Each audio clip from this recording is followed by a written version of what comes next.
近年，太空油毒品喺香港青少年群體中迅速蔓延，引發社會廣泛關注。儘管特區政府已於2025年2月修例，將相關物質列為毒品，問題仍未徹底解決，甚至導致數起青少年死亡事件。有見及此，獅子山智庫聯同油尖旺區議員開展一項針對立法後青少年同家長對於太空油毒品即依托米酯認知情況嘅專題研究，深入探討新法實施後嘅實際影響同埋認知變化，回應社會迫切關注嘅議題，填補現有研究喺立法後階段嘅空白。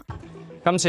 有關依托米酯嘅調查問卷行動，咁總共其實有637份有效嘅問卷啦，咁當中其實都包括咗有華人啊、非華語嘅人士。過程中都發現其實普羅大眾嚟講大家對於依托米酯呢個新興毒品其實認知都係有嘅，只不過